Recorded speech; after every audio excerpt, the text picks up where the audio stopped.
terima darimu. Rancanganmu indah bagiku, sebab ku hidup selalu di dalammu. Tiada pernah ku meragukan bukti kasih dan karya salibmu. Kau telah mati gantikan hidupku, sebab itu ku selalu bersyukur.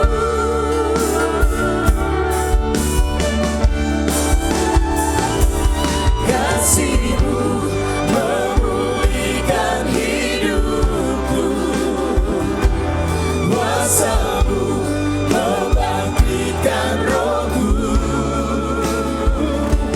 Darah-Mu telah tercurah bagiku, pengorbanan-Mu sempurna.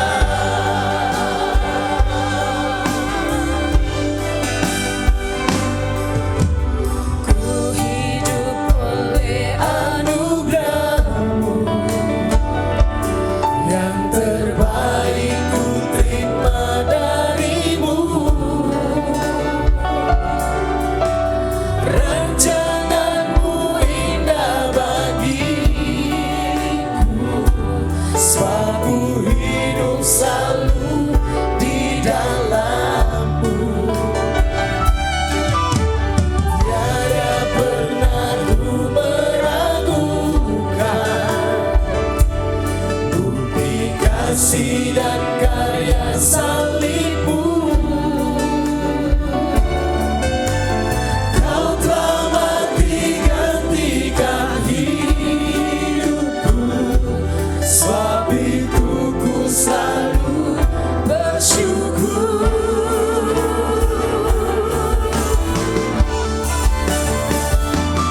Kasih-Mu memulihkan hidupku,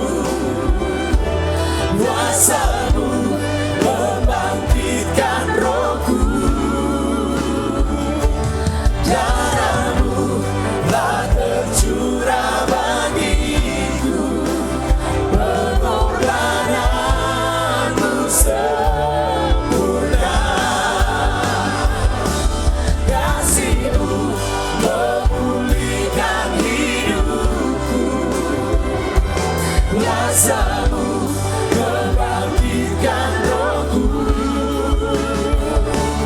Darah-Mu telah tercurah bagiku, pengorbanan-Mu sempurna. Pengorbanan-Mu sempurna. Pengorbanan-Mu sempurna.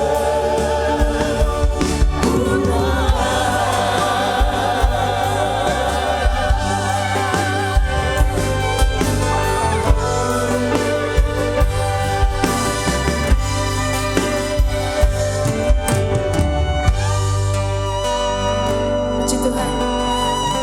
Mari kita beri kemuliaan bagi nama Tuhan kita Yesus. Terima kasih Tuhan.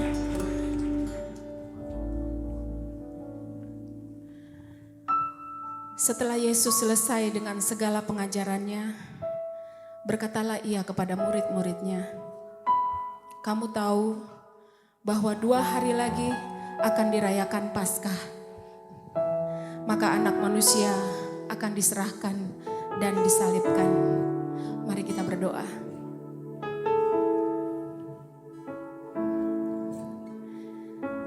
Terima kasih Tuhan Yesus. Pagi ini kami tidak mau melewatkan untuk bersyukur kepadamu. Kami memperingati pengorbanan-Mu di kayu salib. Karena Engkaulah satu-satunya pribadi yang memberikan diri-Mu untuk Engkau dan saya mati di kayu salib untuk dosa-dosa yang dia tanggung. Terima kasih Tuhan. Terima kasih Bapa. Pengorbananmu kami syukuri. Karya salibmu sangat kami hargai. Kami bersyukur atas kasih-Mu Tuhan. Hati kami bersyukur buat pengorbananmu. Terima kasih Tuhan. Terima kasih Tuhan Yesus yang baik. Ini kami umat-umat-Mu. Terima kasih Bapa.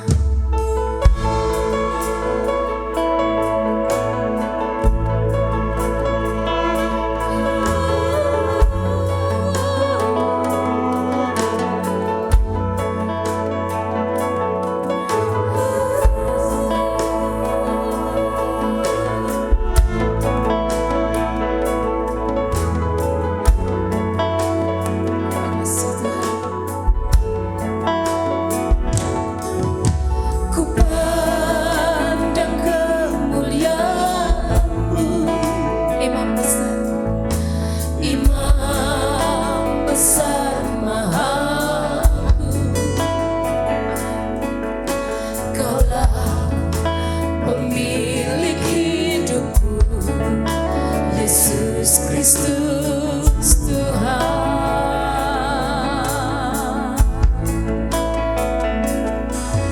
sujud di depan kamu, taklukkan seluruh hidupku dalam tangan-Mu penebus. Yesus Kristus Tuhan,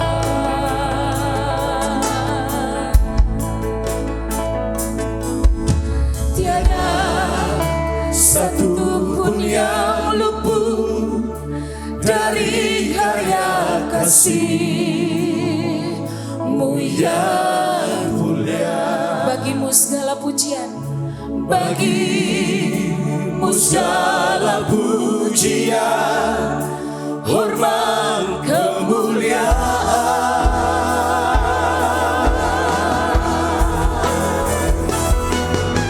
Engkau Tuhan ku tinggikan, yang bangkit dan menang, Yesus Kristus Tuhan, Raja mulia dan luhur, berkorban bagiku.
ada di antara kami.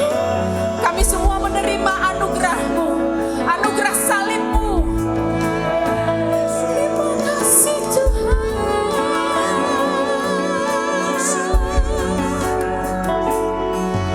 Tiada satu pun yang luput dari karya kasih-Mu yang mulia.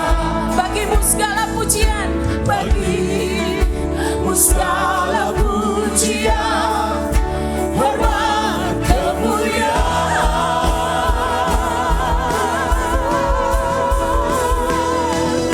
Engkau Tuhanku tidak yang bangkit daripada Yesus Kristus Raja mulia dan luhur, berkorban bagimu. Maka jiwa kami Tuhan, maka jiwaku memuja, menyembah Sang Raja Yesus Kristus Tuhan. Kekal sempurna kuasa-Mu, agunglah karya-Mu.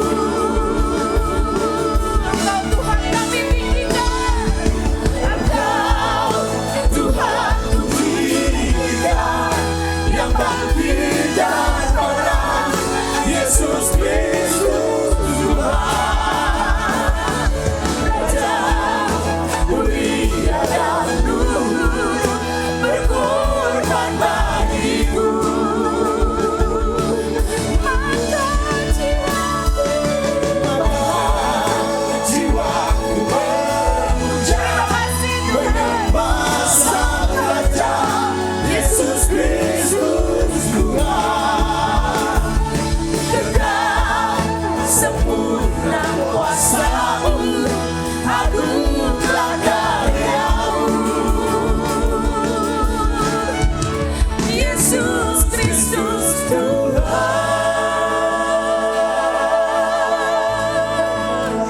Mari kita sembah Tuhan. Yesus Kristus. Mari kita berikan yang terbaik bagi Tuhan. Dia sudah berkorban bagi kita. Mari kita terus bersyukur. Dia menebus segala dosa kita. Bersyukur buat kebaikan Tuhan. Terima kasih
Cinta-Mu sungguh besar dalam hidup kami Tuhan. Cinta-Mu tidak bersyarat bagi kami. Itu terbukti Engkau mati di kayu salib. Tandanya Engkau sangat mencintai kami umat-Mu. Engkau mau berkorban agar kami tetap hidup. Terima kasih Tuhan. Kami sungguh bersyukur Tuhan. Engkau sungguh baik. Engkau sungguh baik Tuhan.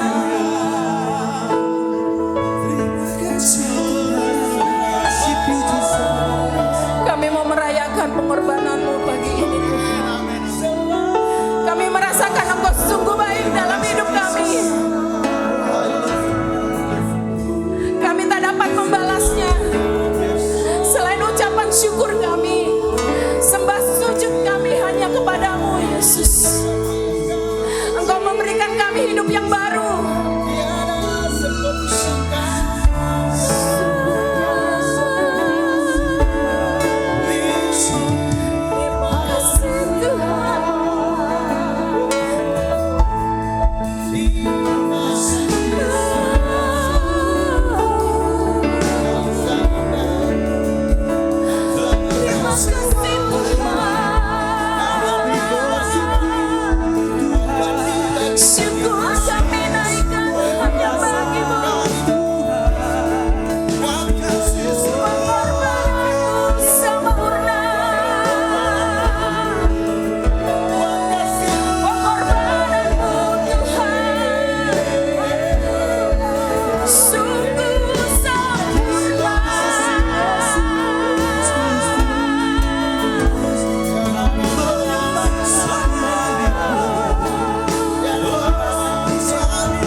sebab Engkaulah Raja kami.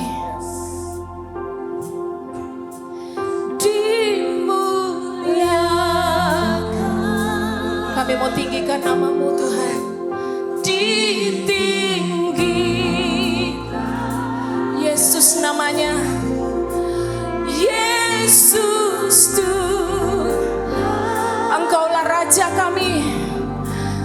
Kau Rajaku yang bertahta,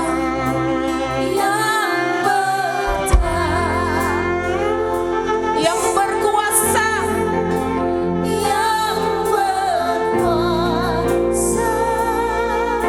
Yesus namanya. Yesus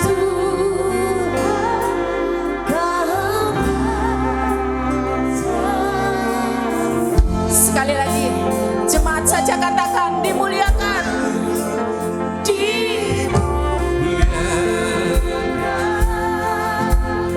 Ini kami Tuhan, kami umat-umat-Mu mau meninggikan nama-Mu. Engkaulah Yesus Tuhan kami. Engkaulah Raja kami.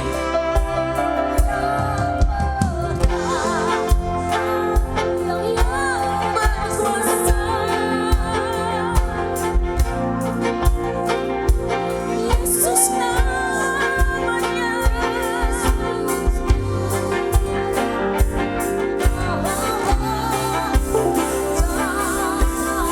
Sekali lagi,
Sekali lagi tepuk tangan di atas kepala, silakan haleluya.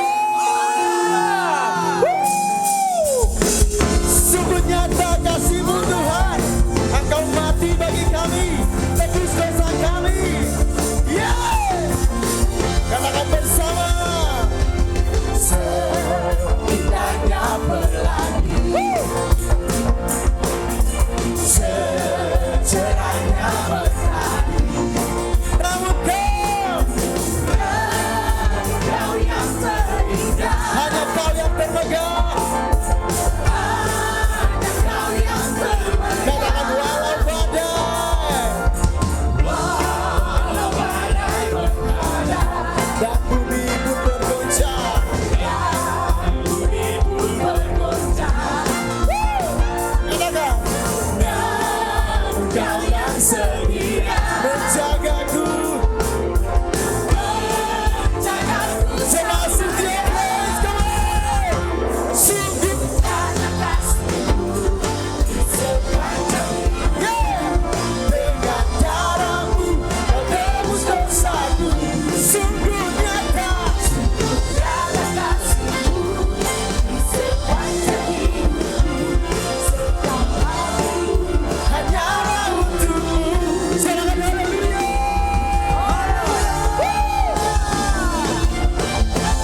tinggal dalam hadirat Tuhan. Tanpa kematian tidak ada penebusan dosa. Tuhan mengambil seluruh bagian yang terburuk, yang harusnya bagian kita, lalu memikul salib untuk kita. Dia mati supaya kita hidup. Terima kasih Tuhan. Yes Tuhan.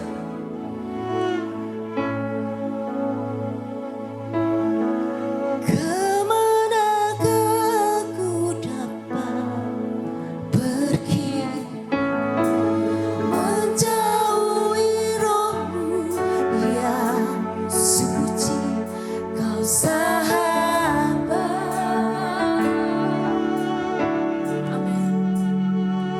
Dan kau dekat. Terima kasih. Bahkan seluruh pengabdianku tak bisa membalas kesetiaanmu.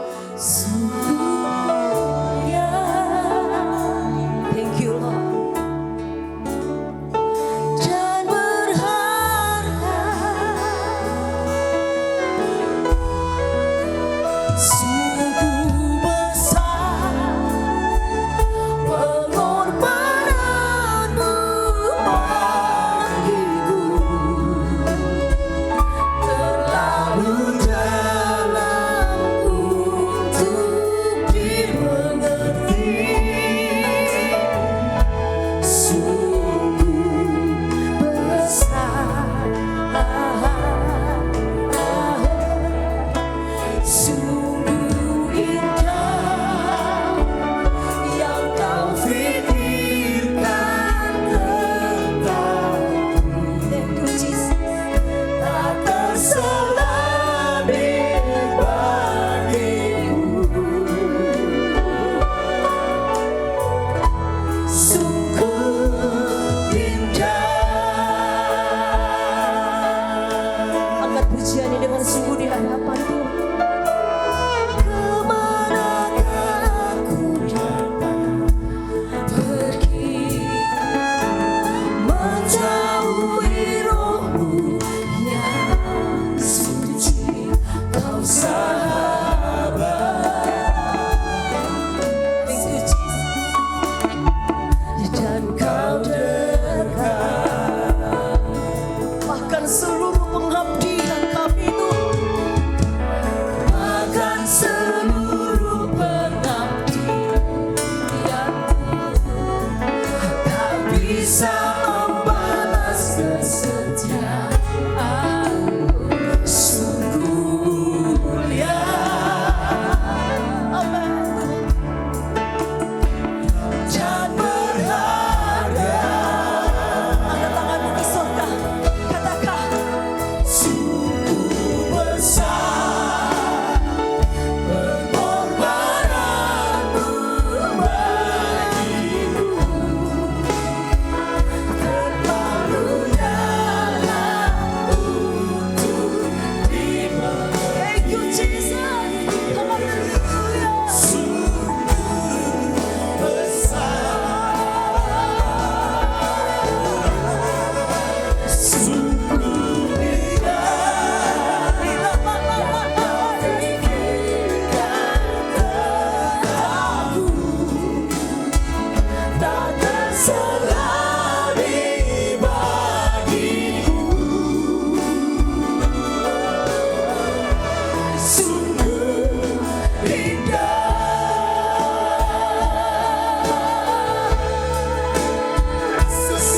Sungguh besar pengorbananmu Tuhan. Bahkan seluruh pengabdian kami tidak bisa membalas akan semua pengorbananmu dalam hidup kami Tuhan. Haleluya. Sungguh besar pengorbananmu bagiku. Angkat tanganmu ke surga Bapak Ibu. Terlalu dalam untuk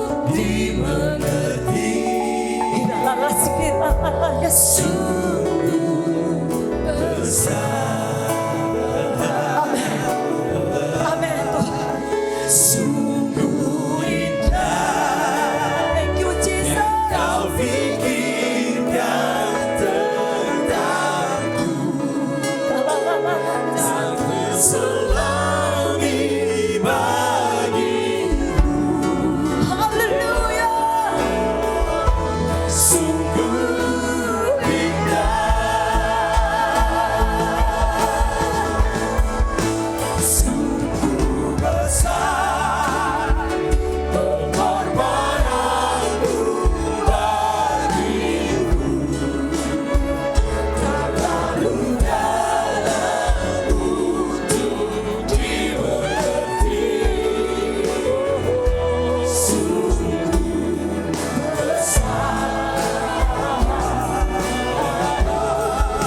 sungguh indah yang kau pikirkan tentangku, tak terselami bagiku. Sungguh indah, sungguh indah, sungguh indah.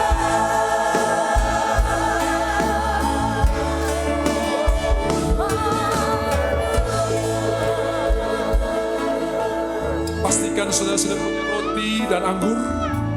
Mari kita ambil roti. Tuhan berkata, inilah tubuhku yang diserahkan bagi kamu. Ketika Yohanes melihat Yesus berkata, ini anak domba Allah. Dan pada perjamuan malam sebelum Yesus diserahkan, dia berkata, inilah tubuhku yang diserahkan bagi kamu. Saya percaya kita punya tubuh yang baru hari ini. Kita punya hidup yang baru. Kita punya pandangan yang baru. Orang yang makan roti yang dipecahkan oleh Tuhan ketika begitu kecewa pun matanya dibaharui kembali. Kekecewaannya berubah menjadi kekuatan. Tadinya dia turun, sekarang dia naik. Dan Tuhan akan kasih kekuatan yang luar biasa. Saya percaya mungkin ada di saudara yang berkata seperti Elia, Tuhan saya sudah capek menghadapi persoalan ini. Saya mau berkata buat saudara, satu langkah lagi engkau akan menang. Dan Tuhan kasih kekuatan buat saudara hari ini untuk bisa melewati semuanya. Tuhan Yesus ubah roti di tangan kami menjadi daging-Mu. Waktu kami memakannya ada kekuatan yang baru. Kami boleh melangkah dari kemuliaan kepada kemuliaan. Bahkan kami bukan lihat masalah tapi lihat kepada kemenangan yang sudah dikerjakan oleh Tuhan. Kami bukan lihat beban tapi kami melihat kelepasan. Masa depan kami adalah kesehatan. Masa depan kami adalah kemenangan. Masa depan kami bukan stroke, bukan cuci darah, tapi masa depan kami sehat diberkati oleh Tuhan. Oh haleluya. Huramaya shekatakaya ralamasandu. Percayakah saudara bahwa roti dan tangan kita adalah persekutuan dengan tubuh Kristus? Makan dan terima berkatnya di dalam nama Tuhan Yesus Kristus. Haleluya.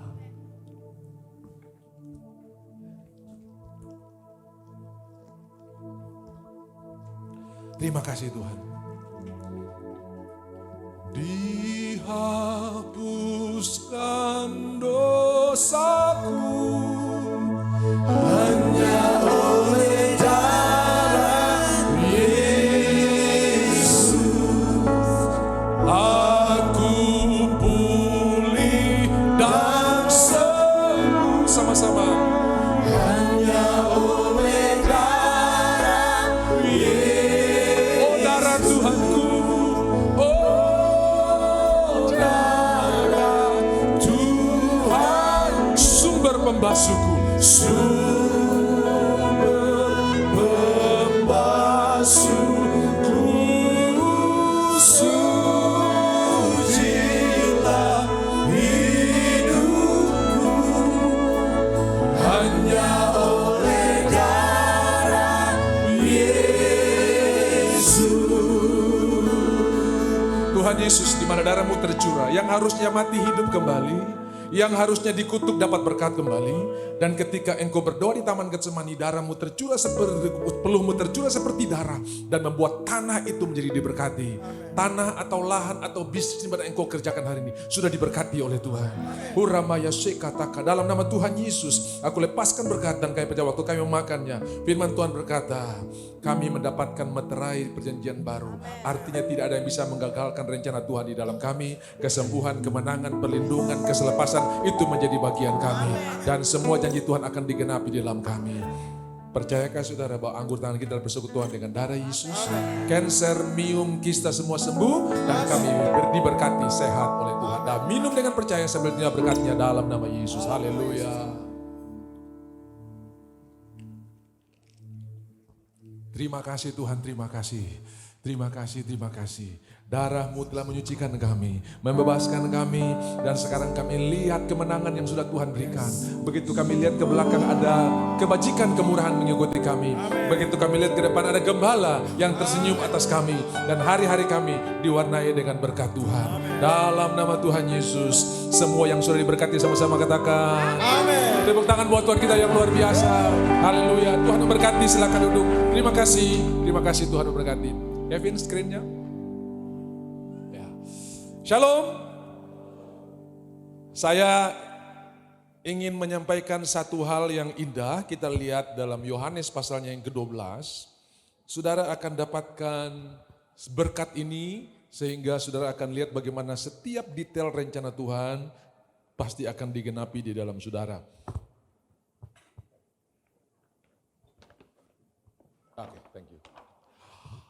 Di dalam Alkitab saya membaca minimal ada 3 buku yang saya tahu, saudara. Buku kehidupan di dalam kitab Wahyu, buku peringatan di dalam kitab Maleakhi, dan buku agenda di dalam kitab Mazmur. Ya, dan semua saudara sudah ada namanya dalam kitab kehidupan. Nah, dan saudara-saudara, semua yang saudara kerjakan tidak ada yang sia-sia. Itu sebabnya kita bukan cuma selamat, tapi kita juga dapat reward, ada mahkota yang Tuhan berikan buat kita.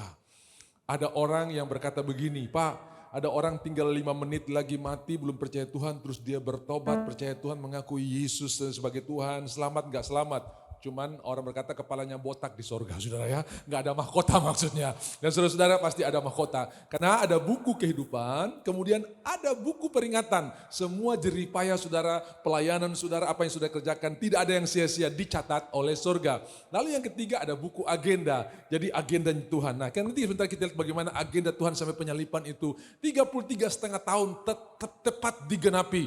Saudara-saudara, umur 30 tahun dia dibaptis oleh Yohanes dan 3,5 tahun dia melayani, semua detil, semua rencana Tuhan selesai. Ya, semua rencana Tuhan selesai dalam 3,5 tahun. Makanya dia bilang, Bapa, ke dalam tanganmu kuserahkan nyawaku. Kenapa? Semua sudah selesai. Kalimat terakhir dari perkataan Tuhan di kayu salib adalah, ke dalam tanganmu kuserahkan nyawaku. Kenapa? Karena sudah selesai. Apa yang sudah selesai? Tugas yang dia percayakan, dosa manusia sudah terbayar, kutuk sudah dibebaskan, semua penyakit sudah ditanggungnya. Yesaya 53 sudah selesai. Tujuan utama dia datang adalah untuk mati. Waktu lahir di Bethlehem, cara menyambut seorang bayi juga seperti yang dialami oleh Yesus, bukan seperti bayi pada umumnya. Dia ditaruh dalam palungan. Palungan itu dalam zaman itu seperti katakombe. Katakombe itu tempat mayat atau orang-orang yang sudah jadi tulang belulang, tulang-tulangnya dikumpulkan ditaruh dalam sepalungan yang seperti Tuhan Yesus dibaringkan waktu dia dilahirkan. Kemudian dia mati, dikuburkan, bangkit, dan saudara-saudara nanti kita akan lihat bagaimana 3,5 tahun semua tugas yang dipercayakan selesai.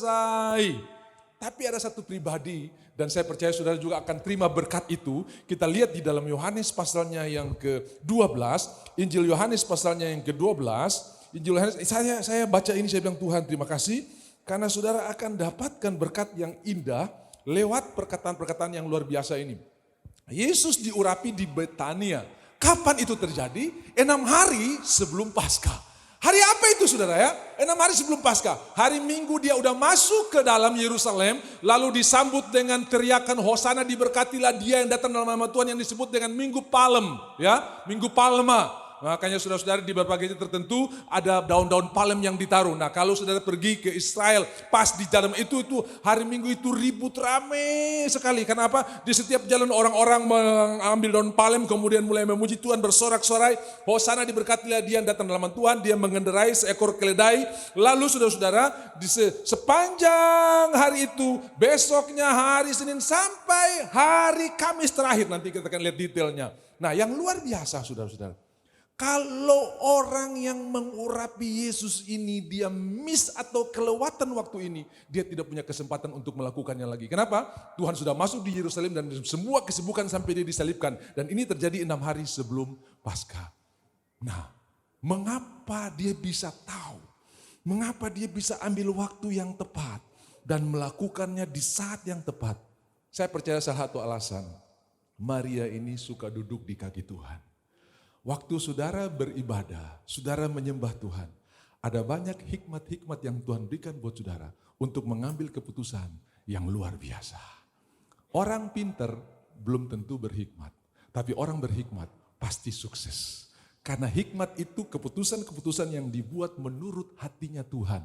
Saya percaya waktu orang-orang berjalan menurut keputusan Tuhan, ketika Abraham dipanggil keluar, saya percaya itu keputusan Tuhan yang menurut pengertian, menurut pengetahuan, menurut kepintaran tidak masuk akal. Kenapa? Tempatnya sangat indah, ada sungai Efrat dan Tigris, bisnisnya sudah running bagus, bisnisnya sudah settle up, dan dia tidak perlu bagaimana memulai dari baru lagi. Ini dia harus keluarkan. Ini satu hal yang sebetulnya tidak masuk akal. Sama seperti siapakah yang mempunyai 100 ekor domba, kemudian satu dombanya hilang, dia pergi meninggalkan yang 99 dan mencari yang satu. Ini juga bisnis yang tidak masuk akal. Kalau satu hilang dari 100, masih ada 99, masih aman. Ini aneh, yang 99 ditinggalkan, yang satu dicari.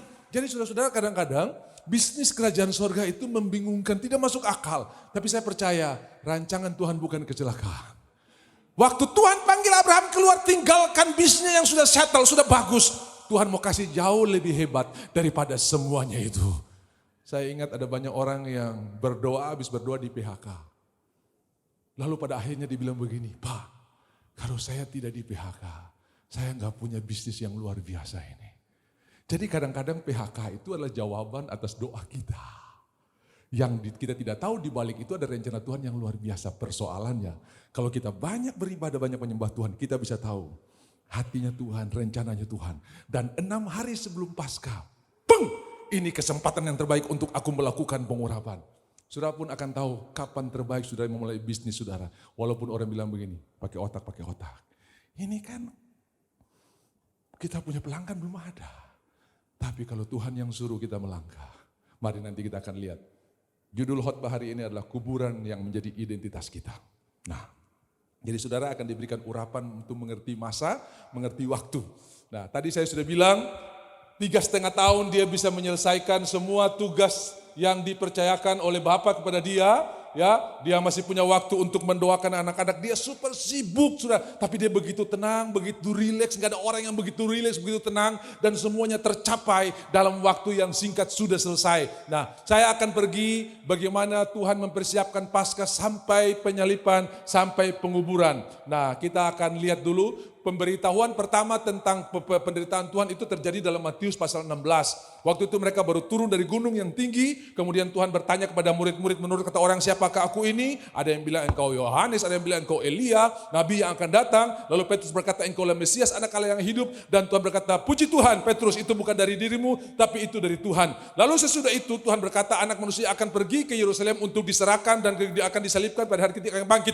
Petrus tarik Tuhan, jangan bicara barang itu lagi. Tuhan berkata, enyahlah iblis daripadamu. Kenapa? Karena konsep Petrus dan murid-murid yang lain tidak ada lain. Yesus harus jadi raja menggantikan Romawi. Yesus harus mengalahkan penjajah yang membuat kita susah selama ini. Dan mereka sudah punya harapan besar. Kalau dia jadi raja kita aman. Kenapa?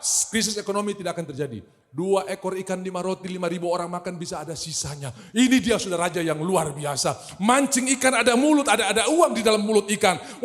Ombak diteduhkan.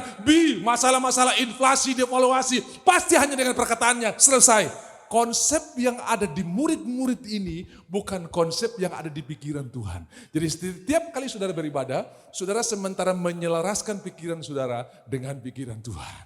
Nah, pertama itu pemberitaan kedua, Matius 17. Pemberitaan ketiga dong ribut soal kekuasaan. Tuhan, nanti satu di sebelah kiri, satu di sebelah kanan, pakai emak-emak ya. Jadi mama dari Yakobus ini dipasang, bilang sama Tuhan ya, kasih saya anak satu di sebelah sini, saya sebelah sini. Makanya kalau saudara lihat ada demo yang pakai emak-emak bukan baru sekarang ya. Dulu emak-emaknya juga sudah dipakai untuk bicara sama Tuhan Yesus. Ini the power of emak-emak saudara ya. Jadi udah dipakai udah. Nah, sementara Tuhan bicara akan pergi ke Yerusalem untuk disalibkan. Mereka bicara posisi, karena itu bukan konsep mereka. Ini dibicara, ini ilustrasi, ini perumpamaan, bukan keadaan yang sebenarnya. Dia sudah juga banyak bicara tentang hal-hal yang seumpama, perumpamaan. Dan ini pasti bukan hal yang nyata, sebab kami tidak menginginkan dia harus mati. Sudah tahu, sebelum Yesus datang ada banyak Mesias-Mesias yang datang. Kayak Mesias, pengikutnya banyak. Romawi datang dengan legion pasukannya rata. Dan mereka tidak akan menerima konsep bahwa Mesias harus mati. Berarti dia tidak ada beda dengan Mesias-Mesias kacau yang pernah ada sebelum itu. Nah, jadi waktu Tuhan bicara saya akan mati, dong ribut soal posisi. Nah, saya mau bicara sedikit soal posisi. Tidak ada yang salah saudara minta posisi. Tapi kalau posisi itu sudah pakai untuk melayani Tuhan, itu yang benar. Tidak ada yang salah saudara minta posisi. Karena Tuhan tidak menentang. Tidak boleh kalian punya posisi, mesti dihamba, tidak. Masalahnya begini, kebanyakan orang berdoa minta posisi supaya fasilitasnya lebih bagus, ada sopir pribadi, ada rumah dinas lebih bagus, fasilitas disiapkan. Bukan itu. Tuhan bilang begini, barang siapa yang mau jadi besar posisi, hendaklah ia melayani. Artinya posisi yang sudah dapat itu yang kau pakai untuk melayani. Tidak banyak orang yang punya visi dan mimpi seperti begitu. Saya berdoa supaya kalau boleh saya dapat posisi itu. Kenapa? Di posisi itu bisa buat regulasi. Terus kalau saya di posisi itu saya bisa buat regulasi yang menguntungkan saya para karyawan-karyawan di bawah, termasuk office boy, security pun bisa itu yang benar. Bukan kau cari posisi untuk sekarang kau jangan macam-macam. Saya bisa punya kebijakan pecat kau loh. Bukan. Kau punya posisi bukan untuk pecat-pecat orang. Pulihkan orang-orang yang bermasalah. Angkat orang-orang yang susah. Itu tidak ada yang salah dengan posisi. Tidak ada yang salah. Sama seperti saya bilang, tidak ada yang salah dengan saudara bagi uang. Lalu mereka membagi uang sangat banyak dan berkata Yesus dicuri mayatnya. Yang salah itu pemberitaannya. Karena orang pergi kan perlu transportasi. Tidak ada yang salah. Tapi memberitakan yang salah itu yang tidak boleh. Coba kalau mereka bagi uang, bilang Yesus bangkit. Luar biasa dunia ini warnanya pasti akan beda. Pak, saya mau pilkada boleh nggak? Boleh. Gue bagi uang dan hasilnya pemimpin yang perhatikan rakyat daripada hasilnya pemimpin yang injak rakyat. Mana yang lebih bagus? Wah, angin segar. Ya mari saya jelaskan sudah ya. Karena resultnya, endingnya itu yang penting. Lo coba bayangkan waktu itu, coba imam-imam bagi uang lalu bilang begini, kasih tahu Yesus benar-benar bangkit. Sudah bisa bayangkan jadi apa dunia ini. Jadi kan yang salah dengan itu. Pemberitaannya yang salah. Nah, mari kita lihat. 3,5 tahun dan ini puncaknya dari 3,5 tahun. Orang Yahudi atau bangsa Israel memulai hari itu jam 6 sore.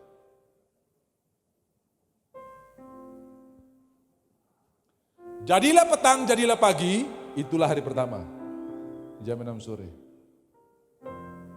Di sore ini murid-murid bertanya, ini hari Kamis, ini sudah masuk hari Jumat. Ya, nah ini yang Jumat Agung nih, sudah masuk sini. Jadi hari Kamis batasnya cuma sampai sini. Kalau kita kan jam 12 malam, kalau mereka jam 6 sore ini hari Kamis nih. Murid-murid bertanya, tuh guru, di mana kami akan makan Paskah? Kamu pergi ketemu orang, ada kendi di atasnya dan bertanya di mana tempat yang guru mau untuk diadakan Paskah. Dia akan tunjukkan. Lalu di sini mereka melakukan Paskah. Ini jam 9, saudara ya. Jam 9. Nah, disinilah Paskah dilakukan. Tuhan berkata kepada mereka, inilah tubuhku yang diserahkan bagi kamu. Perbuatlah ini, ya ini darahku yang dicurahkan. Lalu di sini Tuhan berkata, seorang di antara kamu akan menyerahkan aku. Ribut, sini murid-murid heboh ya. Bukan aku kan. Karena tidak ada yang curiga kalau itu Yudas. Sebab menteri keuangan dan presiden itu selalu orang yang paling dipercaya sudah ya. Dan tidak ada yang menduga kalau itu Yudas. Bukan aku dong ribut di sini. Kalau saudara baca dalam Yohanes 21, Petrus ini pun ingin cari tahu. Yohanes 21 itu ada judul murid yang dikasihi Tuhan. Jadi waktu Tuhan bilang begini, seorang di antara kamu akan menyerahkan aku, Petrus Petrus yang tahu posisi Yohanes yang dekat dengan Tuhan kemain mata. Tanya, siapa dia? Tanya. Kadang-kadang kita ini habis waktu, habis tenaga urus yang Tuhan tersuruh kita cari tahu, saudara. Umur ini singkat, stop juga habiskan kopu umur untuk urus barang-barang yang tidak perlu itu. Bisa bilang amin? Kalau Tuhan terus mau kasih tahu, terus cari tahu. Memang dasar ini Petrus ini. Udah bilang kiri kanan, saya tidak duduk di sebelah Petrus. Tukang cari tahu. Sudah cari tahu boleh, tapi bukan yang itu. Yang perlu kita cari tahu yang lain nanti. Nah, sini ribut ya, habis perjamuan, terus mereka pergi ke Taman Getsemani. Jadi ini perjamuan di sini, perjamuan kudus di sini, kemudian ke Taman Getsemani. Ya, ini. Ya, di sini jam 9, kemudian Tuhan mengajak Petrus, Yakobus dan Yohanes, ya, atau 00 ya. Petrus, kalau kita 00 ini jam 12 kalau saya. Petrus, Yakobus dan Yohanes, saudara-saudara mereka pergi ke Taman Getsemani. Lalu begitu Tuhan berdoa, Yudas yang sudah tahu rencana karena dia dekat, dia udah bergabung dengan imam-imam kepala untuk menuntun mereka pergi karena dia tahu di mana Yesus berada sebab dia ada ikut perjamuan juga sama-sama. Nah, saudara-saudara, di sini Tuhan berkata, tidakkah kamu sanggup bertahan 1 jam saja? Kasih tahu di kiri kanan, pendeta Nobel Hotbang gak lama, bertahanlah. Ya. Tidakkah engkau sanggup? Kalau dia masih mengantuk, bilang begini, berdoalah supaya kamu jangan jatuh ke dalam pencobaan. Tapi kalau dia masih tidur terus berkata begini, lanjutkanlah, waktunya sudah tiba. Nah ini ya, ini di Taman Getsemani. Tuhan berdoa kalau boleh cawan ini lalu daripadaku. Ada lagu lama berkata jika jiwaku berdoa, lalu di kalimat terakhir, jangan kehendakku jadi kehendakmu jadilah. Ini di sini. Biarlah kehendakmu yang jadi Bapa. Ya, dan dia ambil cawan itu, dia bisa tolak cawan itu dan dia tetap pulang ke sorga. Tetapi dia lebih memilih minum cawan itu supaya dia tidak pulang sendiri ke sorga, tapi dia pulang sama-sama saya dan saudara ke sorga. Bisa bilang amin. Dia ambil cawan itu di sini, keputusannya di sini. Lalu Yudas datang dengan tentara. Brang. Saudara-saudara, Petrus dan teman-temannya masih percaya Tuhan sanggup mengalahkan tentara-tentara serdadu-serdadu ini. Karena ini waktunya untuk pemerintahan Tuhan ditegakkan di bumi ini. Makanya dia hunus pedang untuk mulai. Tuhan, saya mulai ini. Mana yang lain, kenapa kau tidak bergerak? Tuhan bilang bukan itu, sarungkan pedangmu. Karena Petrus tahu kalau saya mulai, semua mulai. Mungkin Tuhan terlalu lama, saya mulai dulu. Sudah jangan pernah mendahului Tuhan. Bisa bilang amin? Mereka sangat rindu dan Petrus sampai pemberitaan terakhir masih bilang, Tuhan, jangan terbicara itu, ya, jangan bicara itu. Nah, saudara, waktu Yudas datang dengan tentaranya, Petrus tahu. Bahkan Tuhan bilang begini, kalau saya minta 12 pasukan malaikat, kau habis semua. Dan Tuhan tidak usah pakai malaikat dulu. Waktu bilang begini, ini aku. Kau cari siapa? Kami mencari Yesus. Ini aku. Waktu dia bilang ini aku, semua rubuh. Cuma bilang ini aku ada kuasa, saudara. Cuma bilang ini aku ada power. Selama engkau meninggikan Tuhan dalam hidup, ada kuasa yang mengalir di dalam saudara. Ada kuasa yang mengalir di dalam saudara. Bisa bilang amin. Haleluya. Ini aku, semua mereka rebah. Setiap hari aku ada di rumah Tuhan. Kenapa kau cari aku dengan pentung? Setiap hari aku ada di rumah Tuhan. Tapi inilah waktuku. Petrus masih belum mengerti. Sudah, kalau Tuhan lama-lama saya mulai, sudah. Dia ambil pedang, dia tuh. Kok tidak ada yang ikut saya? Malah Tuhan bilang begini, sarungkan pedangmu Petrus. Dia belum bisa paham kalau Mesias akan datang untuk mati. Jadi tangkap. Dibawa ke imam besar Kayafas. Waktu Tuhan bicara di sini, malam ini iman kamu akan tergoncang. Petrus bilang begini, biar semua mundur, saat mundur. Petrus, kau dengar, sebelum ayam berkokok 2 kali, engkau telah menyangkal aku 3 kali. Jadi di pintu masuk di gereja di Israel namanya Saint Peter Primacy, itu gereja ayam berkokok. Di pintu gerbangnya itu ada begini, Tuhan begini, gini. Sebelum ayam berkokok 2 kali, engkau telah menyangkal aku 3 kali. Dan itu terjadi di sini. Antara jam 12 sampai jam 3. Karena menurut penelitian pada waktu itu, ayam berkokok yang kedua itu di pukul 3 di sini, saudara. Nah, ayam zaman itu, zaman Yesus. Tapi ayam zaman sekarang, jam 6 pagi pun masih hajar, saudara ya. Jadi kalau kau pakai ayam zaman sekarang, kau bisa hilang waktu. Karena ayam sekarang di kandang, bukan di pohon, saudara ya. Kalau dulu di pohon, jadi dia tahu waktu. Kalau sekarang di kandang, dia bilang, waktu apa ini? Hajar saja. Saya bilang, ini ayam apa ini? Jam 6 masih, kuku. Terlambat sekali, saudara ya. Kalau zaman dulu masih sini nih. Ya. Jadi di antara sini ayam berkokok 2 kali itu di sini. Yang kedua itu menurut penelitian itu jam 3. Lalu teringatlah Petrus akan apa yang Tuhan bicara. Kau juga pengikut dia kan? Jangan bicara, kau bicara apa saya tidak mengerti. Kau juga pengikut dia kan? Swear, sumpah saya terkenal dia. Sampai pakai swear, saudara. Lalu ayam berkokok 3 kali. Tuhan lihat sama Petrus. Bukan lihat dengan pandangan nyinyir. Dasar kau memang. Sudah tahu orang kalau benci satu orang sampai suku-sukunya ikut terbawa, betul tidak? Saya ingat ada seorang cewek tunangan dengan Nyong Ambon. Tengah jalan putus, dia bilang dasar orang Ambon. Padahal orang Ambon banyak bagus-bagus, cuma satu yang kurang ajar ini. Semua Ambon jadi kacau, saudara ya. Astaga. Dasar. Saudara, ini kurang objektif, saudara nggak bisa pukul bikin satu kali kesimpulan untuk semua orang hanya perilaku satu orang itu. Iya toh? Jadi yang kecewa dengan Ambon bertobat, hari ini banyak orang Ambon bagus-bagus.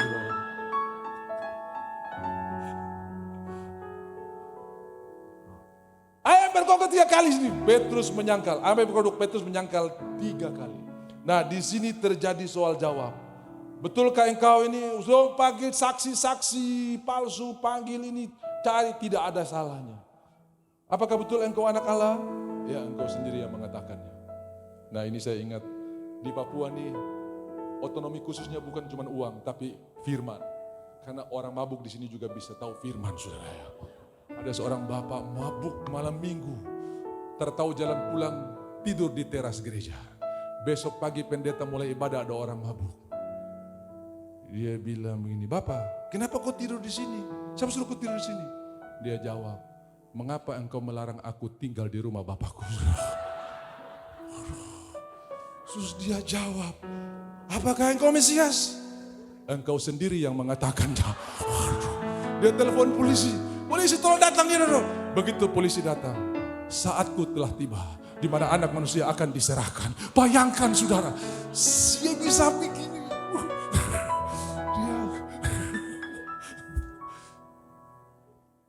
Jangan saudara pakai ayat itu untuk benarkan kau kelakuan itu. Mereka cari salahnya, tidak temukan salahnya.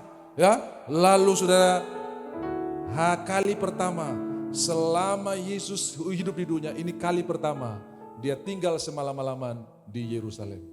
Sebelum itu dia tidak pernah tinggal di Yerusalem.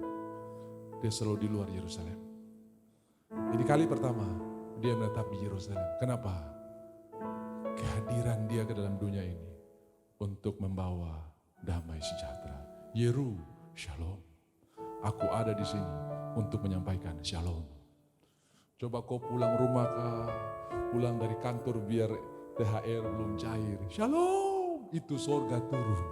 Biar THR cair kalau kau marah-marah, itu terhadap apa saudara ya.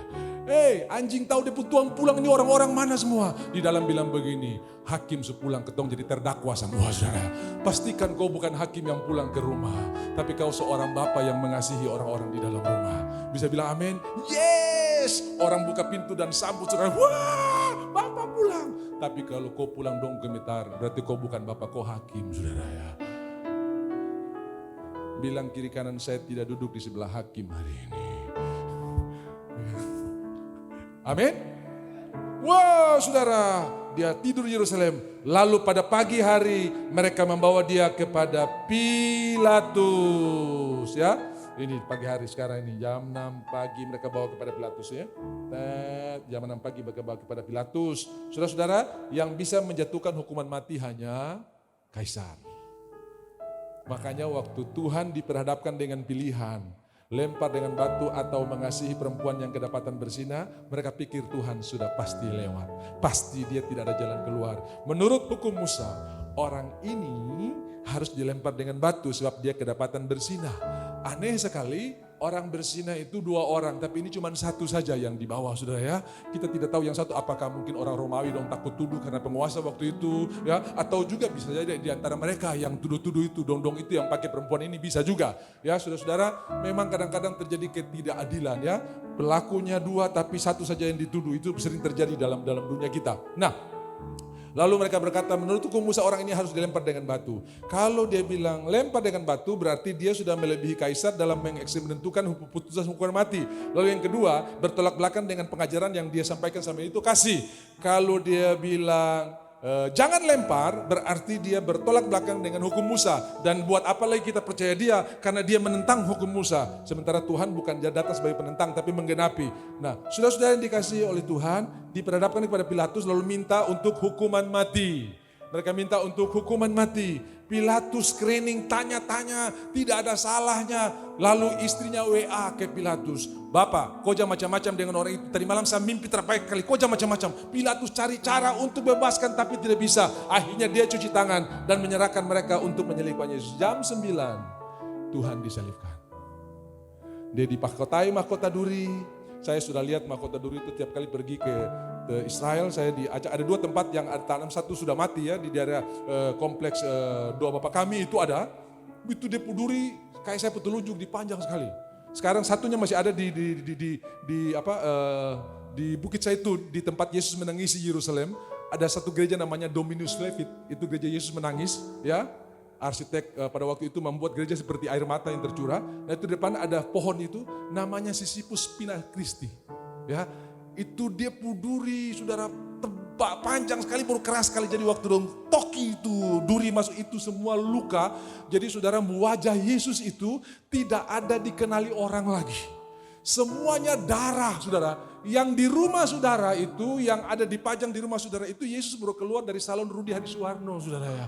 Karena darahnya cuma 3 tetes. Ya masih bagus sekali. Yang aslinya itu Yesaya 53, saudara. Dia tidak dikenali, buruk mukanya. Sampai orang berkata, ini kalau bukan kena kutulah ini terjadi begini-begini. Hancur mukanya, saudara ya. Gak dikelihatan orang lagi. Kalau saudara lihat, pernah nonton film The Passion, nah itu mendekati. Ya, sudah pernah nonton film The Passion ya. Itu mendekati, itu wajahnya itu nggak ada. Gak ada 3 tetes yang bagus-bagus itu, keren sekali. Sudah 1 tetes sini, 1 tetes bagus sekali. Padahal yang aslinya itu nggak ada. Sudah baca Yesaya 53 nggak ada. Nah, saudara-saudara, dia dijatuhi hukuman mati. Jam 9 dia mulai disalibkan. Lalu jam 3 ia menyerahkan nyawanya. Antara jam 9 sampai jam 3 ada 7 perkataan Kristus di atas kayu salib. Artinya kurang dari 1 jam setiap perkataan itu dilepaskan. Saya berkata kurang dari 1 jam Tuhan selalu berbicara buat saudara. Dia tidak pernah kurang direction. Dia selalu memberikan saudara. Bahkan di hari ini lebih intens lagi Tuhan berbicara buat kita. Setiap saat dia berbicara buat kita. Dan kalimat terakhir di sini di jam 3. Bapa, ke dalam tanganmu kuserahkan nyawaku. Tuhan bukan dibunuh. Tuhan tidak mungkin dibunuh. Kalau Tuhan bunuh manusia oke. Tapi kalau manusia bunuh Tuhan gak mungkin. Ia menyerahkan nyawanya. Penjahat masih hidup. Nanti kita. Ia menyerahkan nyawanya. Ke dalam tanganmu kuserahkan nyawanya. Sebelum dia berkata itu, dia berkata, sudah selesai. It's finish, sudah selesai. Dia berkata kepada 3 oknum. Yang pertama, Bapa, tugas yang kau percayakan kepadaku sudah selesai. Yang kedua dia berkata kepada iblis, hei iblis, dosamu, dominasimu sudah selesai. Benih dari perempuan itu telah menginjak kepalamu, sudah selesai. Perempuan gak punya benih, tapi itu bicara tentang Maria yang mengandung tanpa benih laki-laki. Perempuan gak punya benih ya, tapi benih daripada perempuan. Yang punya benih itu pria. Yang punya benih, dan penelitian abad 20 ya, dokter-dokter menemukan bahwa tali plasenta itu tidak memberikan darah dari ibu kepada bayi. Hanya memberikan makanan dan oksigen. Darah itu datang dari ayah. Ya, datang dari ayah. Saudara nanti tolong konfirmasi dan klarifikasi pernyataan saya ini. Bahwa tali uterus atau plasenta itu, saudara, itu mensuplai oksigen dan makanan dan juga kotoran yang balik. Tapi tidak menunjukkan darah. Ya, itu sebabnya Yesus adalah pribadi yang tidak tertular dengan darah Maria. Sebab Maria juga orang berdosa. Kalau darah itu datang dari ibu juga berarti Yesus juga mewarisi dosa. Tapi darahnya tidak ada dosa sama sekali. Itu sebabnya darah yang murni yang tercurah. Nah, di sini dia berkata sudah selesai, kemudian dia menyerahkan nyawanya dan dia menundukkan kepalanya dan berkata, ke dalam tanganmu kuserahkan nyawaku. Orang kan mesti serahkan nyawa dulu bertundukkan kepala gitu kan saudara ya. Dia menundukkan kepalanya, sudah selesai. Semua tanggunganku selesai, saya serahkan nyawa. Nah, sampai di sini, ini udah mau persiapkan sabat. 24 jam ya, dari jam 6 sore kemarin sampai jam 6 sore. Udah persiapan sabat. Sebelum sabat, tidak boleh ada mayat yang tergantung di atas salib. Mereka datang, 2 orang penjahat masih hidup. Kok penjahat lebih tahan daripada Yesus? Ya banyak orang berkata, iya penjahat mungkin tadi malam masih tidur. Yesus dari jam 6.00 itu gak tidur, saudara ya. Tapi saudara-saudara, saya mau berkata bahwa Tuhan menyerahkan nyawanya. Dan waktu mereka cek Yesus, tes dulu dia masih hidup, tidak daun tombak, peng, tidak ada reaksi.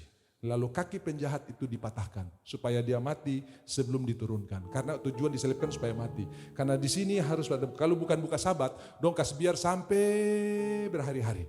Tapi karena sudah mau buka sabat, maka mereka harus, makanya di kakinya dipatahkan.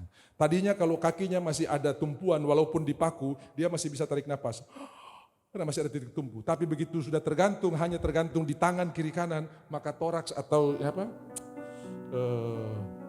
ini rusuk-rusuk ini akan menjepit semua organ-organ pernapasan yang ada di dalam. Dan dalam sekejap dia mati.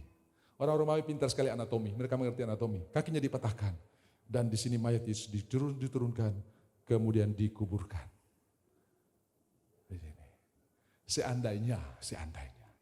Hari ini kita ibadah pas dalam kejadian Yesus sebentar disalib. Maka sekarang ini dia masih tergantung di atas kayu salib. Ini sekarang baru mau jam 12 saudara ya. Dia sementara tergantung di atas kayu salib. Dia sementara memperkatakan perkataan-perkataan. Dia dikasih minum anggur asam supaya kutuk tidak lagi turun. Jadi Bapak Ibu tidak ada kutuk yang menurun. Tidak ada yang bilang begini, saudara-saudari, saya orang tua dulu kurang ajar dong ambil tanah kiri kanan. Dong terbayar orang punya utang. Akhirnya kami anak-anaknya harus nanggungnya. Tidak ada lagi kutuk yang turun. Yang ada berkat saudara ya.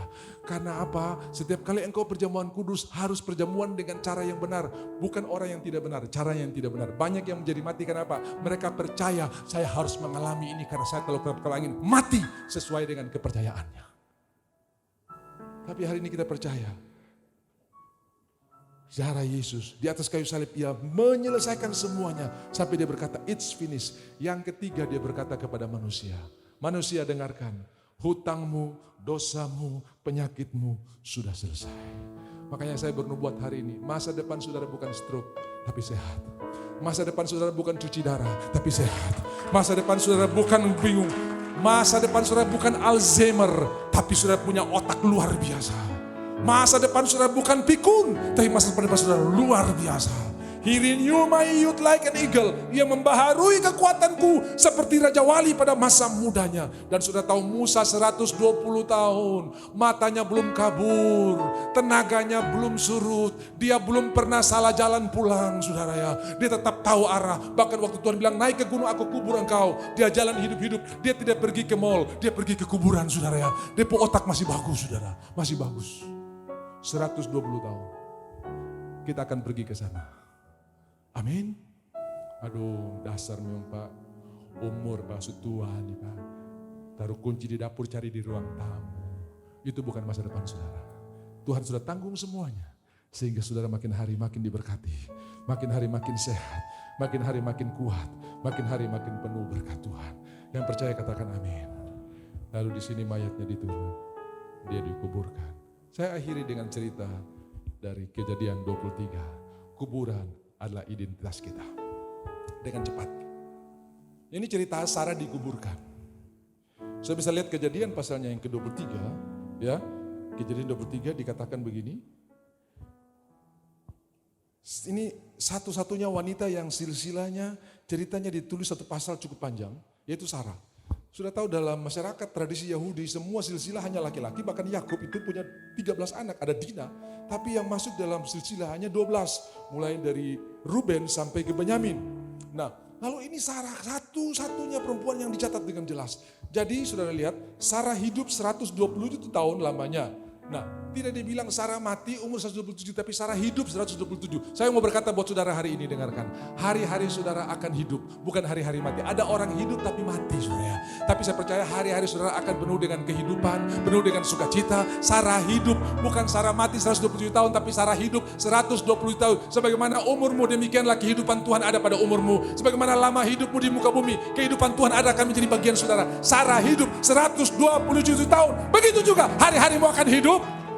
Amin. Hari-harimu akan hidup. Mungkin bisnismu lagi drop, tetap engkau hidup.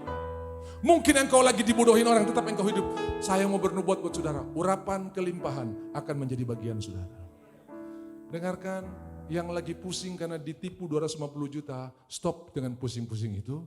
Yang lagi pusing karena saudara di markup harganya, harga satu sudah di markup jadi 5, tetap tenang, bayarlah dengan sukacita. Dan saudara-saudara kita dipanggil untuk jadi berkat. Saudara yang suka tawar-tawar, bertobatlah saudara. Karena nanti kita akan cerita di sini. Mama saya itu tukang tawar dan saya sampai bingung dia pakai jurus apa. Barang 100 dia bisa beli 25, saudara ya. Saya bilang saya mau kasih turun 75 saja susah, mama pakai jurus apa? Oh dia bilang tenang nah. Pertama tong cerita biasa dulu. Kalau dia masih keras, mama mulai pakai bahasa daerahnya dia. Kalau pakai bahasa secara psikologi, satu kampung ini dia bisa mengerti bahasa. Jadi mama saya itu ahli dalam mempelajari bahasa-bahasa, saudara ya. Jadi kalau orang yang berjual di bahasa ini, dia pakai bahasa itu. Itu harga bisa turun sampai drastis, saudara ya. Saya percaya, saudara. Gereja Tuhan, orang percaya, kita bukan turunkan, kita naikkan harganya. Nanti kita akan belajar di sini. Bagaimana Abraham membayar dengan cara yang tidak wajar. Dan sudah tahu, apa yang dilakukan itu membuat satu identitas yang jauh lebih hebat. Karena dia melihat jauh ke depan. Saya ini sudah mengalami banyak hal-hal yang merugikan. Saya dijual barang harga A, di markup sampai sekian. Saya tahu, tapi saya tetap bilang, Tuhan terima kasih. Karena saya tidak perlu pusing, uang Tuhan, berkat-berkat Tuhan. Buat apa saya yang pusing, yang punya Tuhan. Kenapa orang pusing? Karena dia merasa dia yang punya. Kenapa orang stres? Karena dia merasa dia yang punya pemiliknya. Tuhan yang punya segalanya. Tenang saja. Nah, tepuk tangan oleh saya. Loh, kok Pak Pendeta bisa tahu saya ini baru dibodohin sama broker? Tenang saja. Kau bayar saja, tidak apa-apa. Tenang saja. Nanti kita lihat. Sarah hidup 127 tahun. Nah, dalam penulisan bahasa asli dan penulisan Ibrani tidak ditulis 127, tapi 100 tahun dan 20 tahun dan 7 tahun. Sama seperti istilah-istilah angka dalam bahasa Inggris itu juga selalu pakai N, 150 ya kan? Kalau kita kan 150, kalau bahasa Inggris 150, jadi 150 pakai N-nya. Nah ini mungkin diadopsi dari cara penulisan Ibrani juga. 127 itu ditulis begini, 100 tahun dan 20 tahun dan 7 tahun. Nah beberapa penafsir berkata bahwa itu juga menunjukkan siapa Sarah. Maksudnya apa? Waktu dia umur 100 tahun kelihatan 20 tahun. Waktu dia umur 20 tahun innocent kayak 7 tahun saudara ya.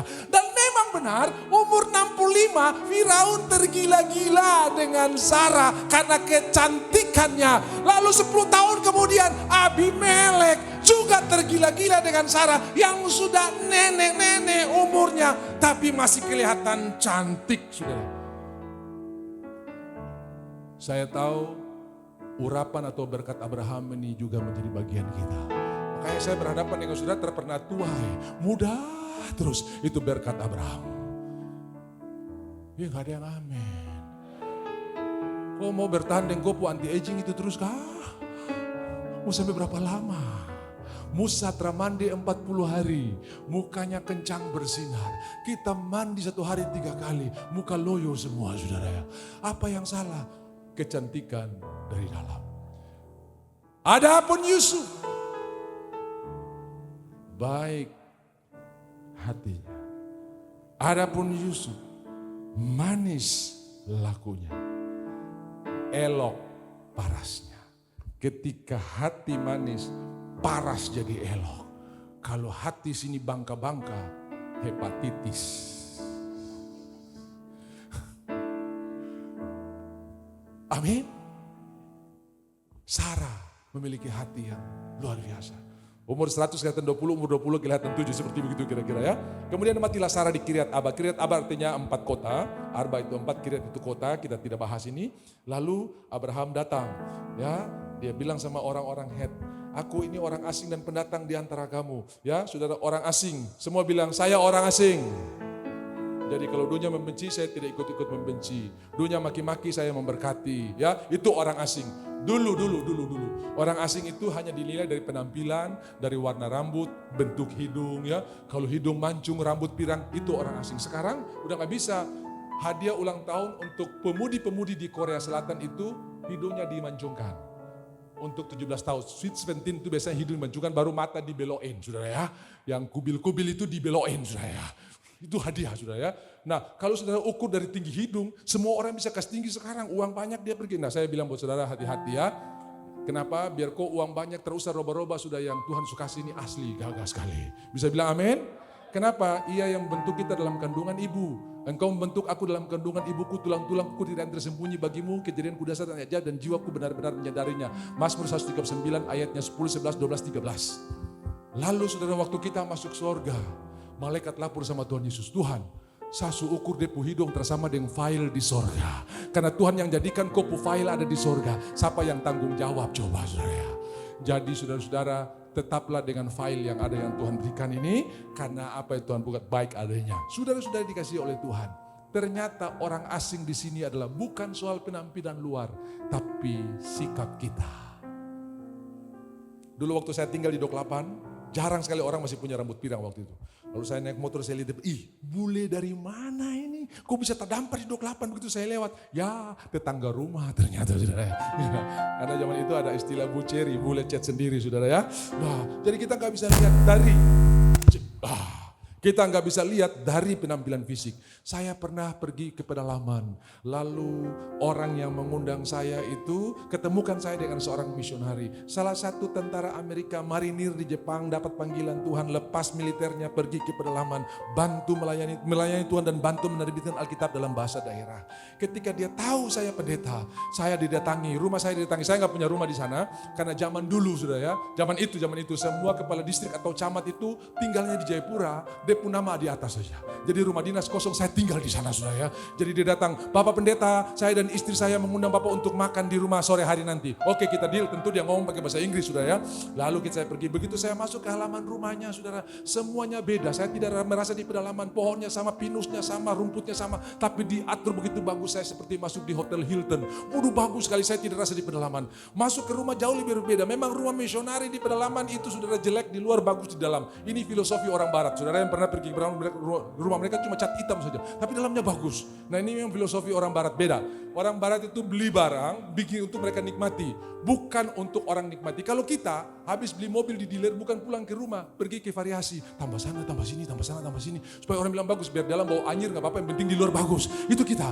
Nah, mau Desember, cat pagar, cat tembok semua bagus, bakar bagus, tembok bagus, tapi di dalam hancur. Biar di dalam kapal pecah nggak apa-apa, yang penting di luar bagus. Itu filosofi kita. Kalau mereka di luar sederhana, dalamnya bagus. Betul saya masuk, wow, beda sekali. Beda sekali. Nah, dari semua perbedaan itu yang paling menyolok adalah cara berbicara. Dia bahasa Dani jago, saya cuma bisa namen. Dia bahasa Indonesia patah-patah, saya bahasa Indonesia jago. Dia bahasa Inggris lancar, saya bahasa Inggris waktu itu ya, patah-patah. Lalu saya deal dengan dia, oke begini saja. Supaya adil, tolonglah kita berbicara pakai bahasa Inggris supaya saya punya bahasa Inggris juga jadi bagus. Yang penting you understand and I stand under you, gitu kira-kira saudara. Waduh saudara, kita susah sekali berkomunikasi. Dari situ saya belajar, ini yang disebut dengan orang asing. Cara bicara kita berbeda. Orang memberkati kita bilang haleluya. Ketemu orang susah, kenapa susah? Kok tahu ini krisis? Tuhan akan berikan kita perlindungan. Itu orang asing. Aku ini orang asing ya. Lalu dia berkata begini, saya mau beli, dengarlah Saya mau beli kuburan, berikanlah kita ini kuburan ayat 4, supaya akhirnya aku dapat mengantarkan dan menguburkan istriku yang mati itu. Ayat 5, Bani Het menjawab Abraham, dengarkanlah kepada kami Tuanku. Tuanku ini seorang raja agung di tengah-tengah kami. Jadi kuburkanlah istrimu yang mati itu di kuburan kami yang terpilih. Tidak akan ada seorang pun dari kami yang menolak menyediakan kuburannya bagimu untuk menguburkan istrimu yang mati itu. Kemudian bangunlah Abraham lalu sujud kepada Bani Het penduduk negeri itu. Serta berkata kepada mereka, jika kamu setuju bahwa aku akan mengantarkan dan menguburkan istriku yang mati itu, maka dengarkanlah aku dan tolonglah mintakan dengan sangat kepada Efron bin Sohar. Kebetulan Efron ada, supaya ia memberikan kepadaku gua Makpela, karena yang punya gua Makpela itu Efron. Ya, menjadi miliknya yang terletak di ujung ladangnya. Baiklah itu diberikan kepadaku dengan harga penuh, dia tidak tawar. Harga penuh untuk menjadi kuburan milikku di tengah-tengah kamu. Dan nanti kita lihat Efron ini seorang maklar, dia kasih harga yang tidak masuk akal. Pada waktu itu Efron hadir di tengah-tengah mereka, dia ada, dia dengar Abraham akan bayar penuh. Maka jawab Efron orang Het itu kepada Abraham dengan terdengar oleh Bani Het, oleh semua orang yang datang di pintu gerbang kota. Tidak tuanku, dengarkanlah aku. Ladang itu kuberikan kepadamu dan gua yang di sana pun kuberikan kepadamu depan mata orang-orang sebangsaku. Kuberikan itu kepadamu. Kuburkanlah istrimu yang mati di situ. Lalu sujud Abraham di depan penduduk negeri itu. 13. Serta berkata kepada Abraham dengan dengar oleh mereka, sesungguhnya jika engkau suka dengarkanlah aku membayar harga ladang itu. Terimalah itu daripadaku supaya aku dapat menguburkan istriku yang mati di sana. Sudah tahu? Kubur urus orang mati itu kadang-kadang lebih mahal daripada kubur urus orang lahir.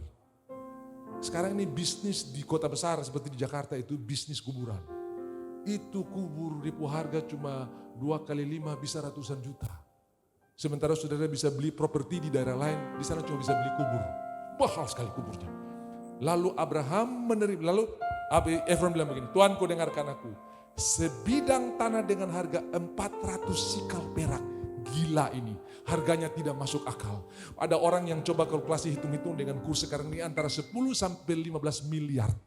Dan saudara-saudara, hari itu trending topik, berita di Hebron, seorang telah membayar harga kuburan dengan harga yang fantastis sekali. Itu orang mendatangi Efron dan bertanya, jurus apa yang kamu bisa pakai sehingga kamu bisa untung berlipat kali ganda. Dan yang heran lagi Abraham tidak tawar, langsung dia bayar 400 sikal. Saudara-saudara, apa yang membuat Abraham melakukan ini? Karena bukan dia lihat hari ini, dia lihat ke depan. Seandainya kalau dia punya Allah punya kesempatan untuk pulang ke kampung halaman, sudah mama, daripada bayar 10M, kita pulang saya ke kampung kita, kubur di sana, ada tanah di sana, ada keluarga, biasa begitu. Orang Toraja yang mati di Tolikara, mayatnya kirim ke Toraja. Orang yang mati di Medan, dikirim ke Medan, saudara ya. Kali itu, kitab Ibrani 11, mereka punya alasan untuk pulang. Tetapi mereka memilih percaya. Mereka belum punya tanah waktu itu. Harga 10M buat Abraham, tidak masalah. Karena dia bukan lihat harga kuburan, tapi dia lihat harga identitas sebuah bangsa. Dia bukan lihat harga kuburan, tapi dia lihat harga identitas sebuah bangsa. Saudara tahu, lewat kuburan Sarah ini, seluruh keturunan Abraham punya dasar untuk berpijak di Kanaan. Karena ini akuisisi tanah yang sah, dibayar tunai. Iblis tidak bisa menuduh saudara karena Tuhan bayar tunai, tidak pakai jalan pintas. Dan Abraham mewarisi satu waris, memberikan legacy, satu warisan kepada anak cucu. Saudara tahu Israel ditahan 400 tahun di tanah Mesir. Lalu mereka bilang begini, kami disuruh Tuhan keluar. Orang tanya, mau ke mana? Mau pulang ke kampung? Emangnya kamu punya kampung di mana? Saudara, Abraham telah melakukan satu tindakan yang luar biasa. Israel bisa punya tempat karena ada Abraham yang membayar gua Makpela ini. Jadi kuburan Sarah ini merupakan identitas bagi bangsa Israel. Saya mau kasih tahu, Yesus dikuburkan. Dan kuburan ini adalah identitas bagi kita semua.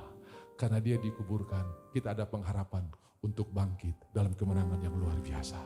Saudara, bahkan Tuhan berkata begini, kalau engkau mengizinkan, kalau aku izinkan dia hidup sampai aku datang, engkau mau apa? Karena lewat kuburan kita mendapat identitas hidup selama-lamanya bersama dengan Kristus. Ishak ada tempat. Yakub pamit dari Laban. Saya mau pulang ke tempat asal, ke negeriku. Di mana negerinya? Sudah dibayar oleh Abraham. Gua Makpela ini. Dan Yakub pulang. Bangsa Israel pergi, beranak pinak jadi banyak, mereka pulang. Kenapa? Ada identitas yang mereka punya, yang dilakukan oleh Abraham. Tuhan Yesus sudah membayar semua. Kuburannya di yang hari ini kita harus peringati. Dia mati, disalibkan, dikuburkan. Merupakan identitas bagi kita. Tataplah hari esok dengan tertawa. Karena hari ini Tuhan sudah membayar lunas buat kita. Jadi Bapak Ibu yang hari ini merasa dirugikan karena diciak, di markup, bayarlah. Karena Tuhan akan memberkati engkau berlipat kali ganda. Itu sebabnya saya berkata, urapan kelimpahan akan menjadi bagian saudara. Yang paling terakhir, Tuhan sudah bicara ini lama buat saudara, buat saya. Dan saya tahu Tuhan sangat mengasihi saudara. Ada saudara sampai bingung mau kasih kemana persembahan yang sudah sisihkan karena sudah rasa terlalu banyak. Aduh ini banyak sekali ini. Jangan-jangan itu gereja saya sudah kaya. Gereja yang sudah kaya, saya mau kasih kemana? Sampai bingung. Kenapa? Karena Tuhan berkati sudah berlipat kali ganda. Silakan sudah berdoa, silakan sudah taruh. Tapi saya mau berkata buat saudara. Apa yang menjadi bagian Tuhan, lepaskanlah. Apa yang menjadi bagian saudara, nikmatilah. Karena sudah tidak akan berkekurangan. Walaupun Abraham diminta 400 sikal. Itu sangat-sangat banyak. Tapi Abraham membayarnya. Karena ini merupakan identitas dari sebuah bangsa. Engkau sementara mewariskan berkat buat generasimu. Apa yang kau lakukan hari ini akan menjadi berkat bagi banyak orang ke depan. Itu sebabnya majulah, Tuhan memberkati kita semua. Tuhan kita Tuhan yang luar biasa. Yang percaya diberkati firman Tuhan katakan amin. Tepuk tangan buat Tuhan kita yang luar biasa. Mari kita bangkit berdiri dan kita berkata, Engkau Tuhan besar. Oh, how great, how great is our God. Sing with me, how great is our God. And all we see, and all we see, how great, how great, how great is our God, is our God. Oh, how great, how great is our God. Sing with me, how great is our God. And all we see, how great, how great is our God. Never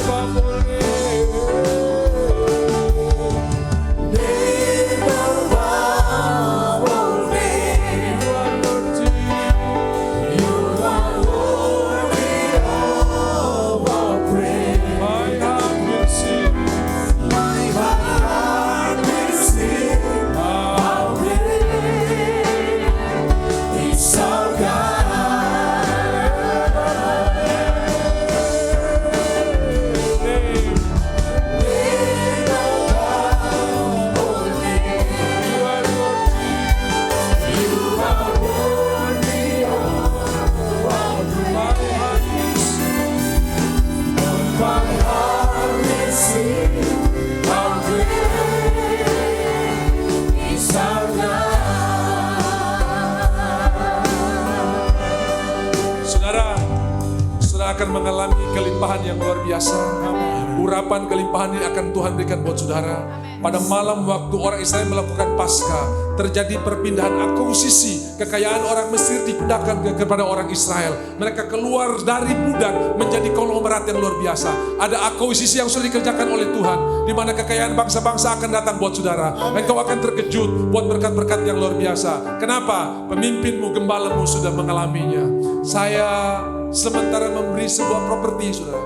Ya, lalu saudara-saudara di tengah jalan orang yang menjadi perantara berkata, Pak, harganya berubah, saya bayar. Ternyata harga yang saya bayar itu tidak sampai kepada pemiliknya. Saya bilang terima kasih Tuhan. Kalau saya harus membayar lagi dari awal, saya akan melakukannya. Kenapa? Karena urapan kelimpahan sementara Tuhan berikan buat saudara. Saya bersuka cita sekali dan ini akan menjadi bagian saudara, di mana saudara akan lihat kelimpahan terjadi. Engkau tidak akan pusingkan kerugian yang terjadi di minggu lalu. Engkau tidak akan bicarakan hal-hal yang terjadi di minggu-minggu bulan-bulan lalu. Tapi engkau berkata ke depan, aku sementara mempersiapkan satu warisan yang luar biasa buat generasiku, buat tubuh Kristus, buat gereja Tuhan, buat anak-anak di rumahku. Dan saudara, hari ini orang berdoa berkat Abraham, berkat Ishak, berkat Yakub, tidak pakai berkat Efron, tidak pakai berkat orang Ahed, tapi berkat Abraham. Lebih baik engkau dirugikan daripada engkau yang merugikan. Lebih baik engkau dimanfaatkan daripada engkau yang memanfaatkan. Karena Tuhan pun sering dimanfaatkan, tapi Dia akan kembalikan berkat yang luar biasa. Dia akan kembalikan kehormatan yang luar biasa. Abu dikepalakan jadi minyak yang baru, dan semua kain kapung silakan berubah menjadi tari-tarian. Tuhan yang sama sementara berkati kita. Angkat kedua tanganmu dan aminkan nubuatan yang saya sampaikan buat saudara. Di dalam nama Tuhan Yesus, apa yang kau kerjakan Tuhan akan buat berhasil.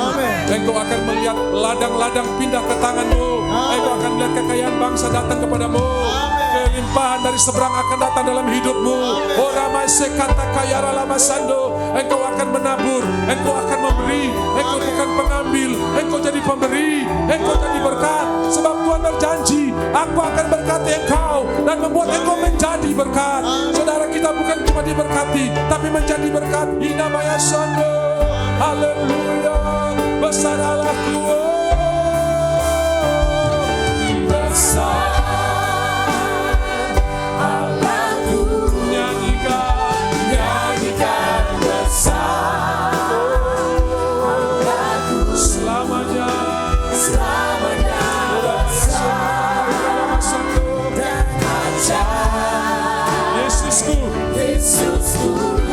Sebab kau besar, perbuatanmu ajaib.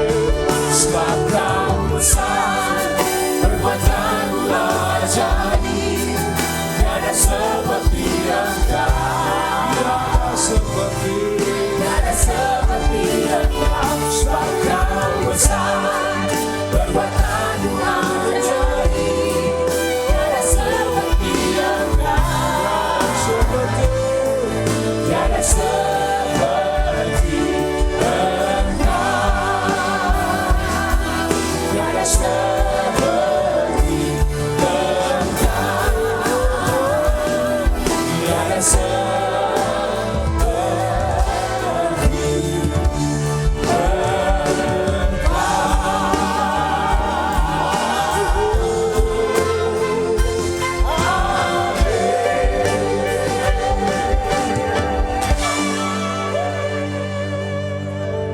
Tuhan memberkati engkau berlimpah-limpah.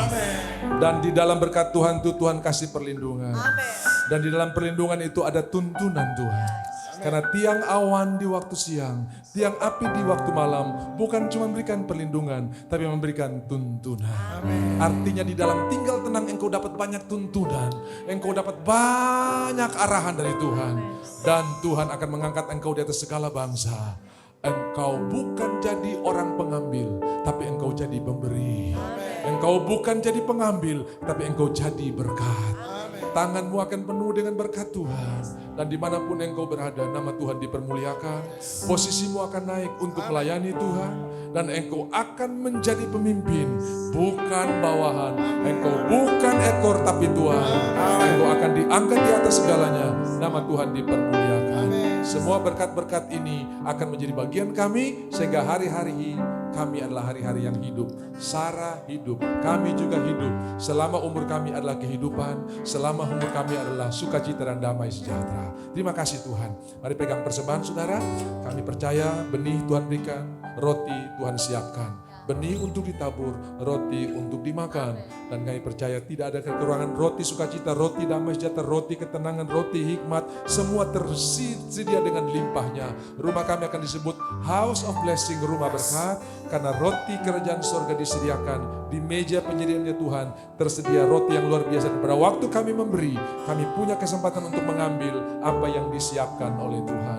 Dalam nama Tuhan Yesus, kami siap menabur dengan sukacita. Haleluya. Yang siap menabur sama-sama katakan amin. Kasih yang begitu besar, lebih kuat dari dosa. Kasih yang menebuskanku, selamatkan dan pulihkanku. Tunaikan syukurku, ku akan berkati, memuji, meninggikan namamu selalu, berdari, memuliakanmu, dibebaskan, dibangkitkan, hidup yang kau berdiri.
anak-anak kita akan ada kegiatan Pasca jam 3 kumpul di lokasi retreat yaitu di Wisma Cendrawasih.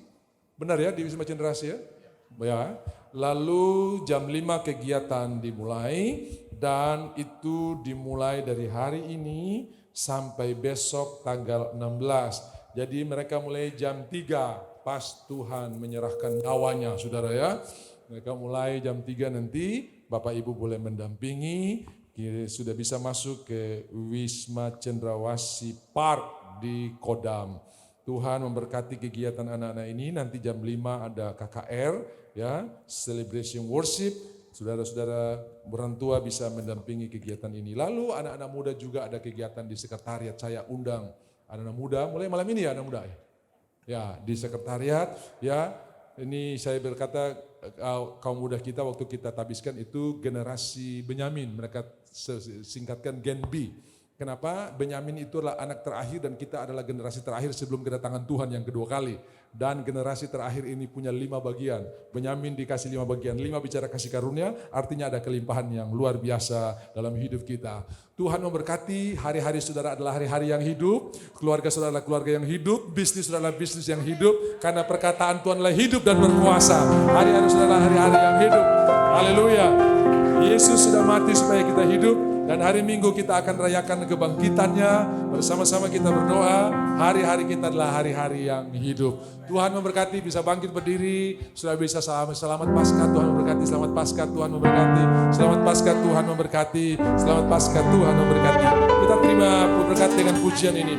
Ku tahu Dia penolongku. Oh, Jalannya tebus dosaku, ku yakin, ku yakin. Dia angkat deritaku. Sama-sama. Dia angkat deritaku. Sembuhkan sakitku.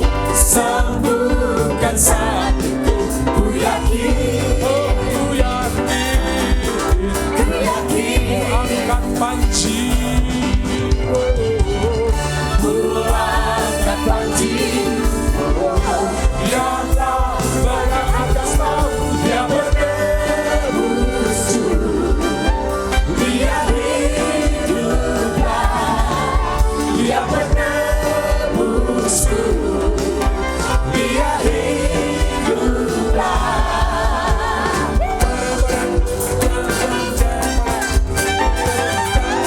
sama-sama katakan ku tahu. Ku tahu Dia menolongku, Darahnya darahnya tebus yang keras. dosaku. Ku yakin, Ku yakin. ku yakin, Dia angkat deritaku. Yes. Dia angkat deritaku, Sembuhkan. sembuhkan sakitku. Ku yakin, Oh, ku yakin. ku yakin, Ku angkat panci. ku angkat panci.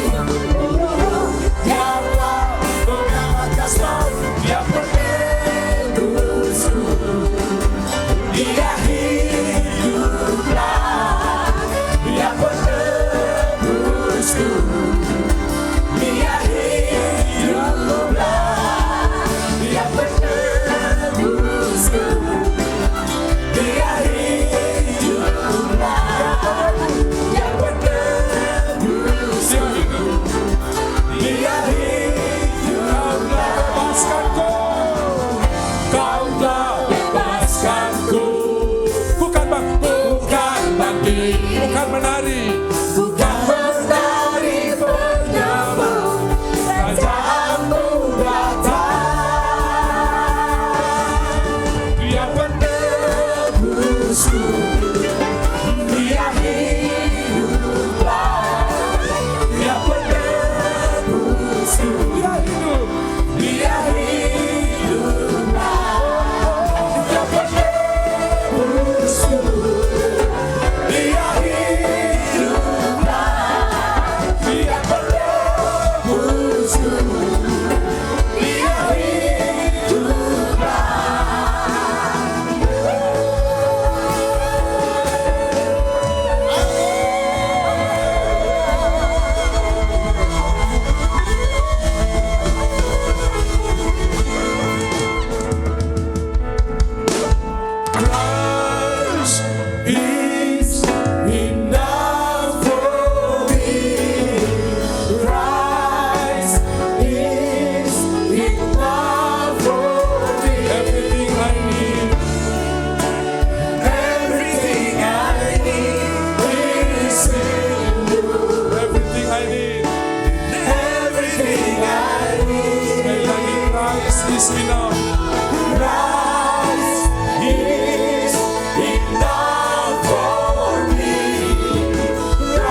decided to follow Jesus.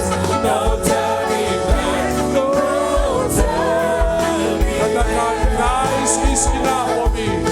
Christ is enough for me. Christ, Christ is enough for me. everything I need. Everything I need is in Everything I need. everything Saudara saja Christ is enough.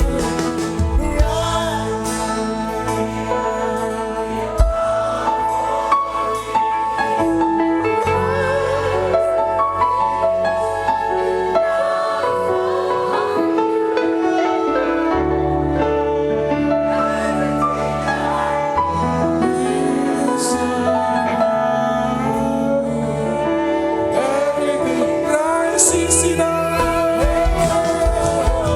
Christ is enough for me. Christ is enough for me. Everything I need is in you. Everything I need is in you. Everything I need is in you.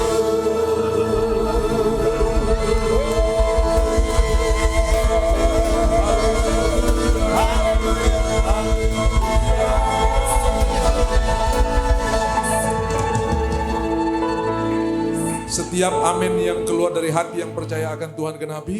Dan hari-hari saudara hari-hari yang hidup. Tuhan berkati engkau berlimpah-limpah. Amin. Setiap berkat disertai dengan perlindungan yang luar biasa. Amin.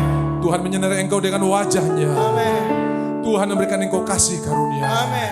Tuhan menghadapkan wajahnya kepadamu. Amin. Dan Tuhan berikan engkau damai sejahtera. Amin. Dimanapun engkau berada, kebajikan kemurahan mengikuti engkau. Amin. Perlindungan Tuhan dan berkat Tuhan menjadi bagianmu. Amin. Dan kerajaan Tuhan ditegakkan di dalam hidupmu. Amin. Semua orang yang percaya nyanyikan kata amin bersama-sama.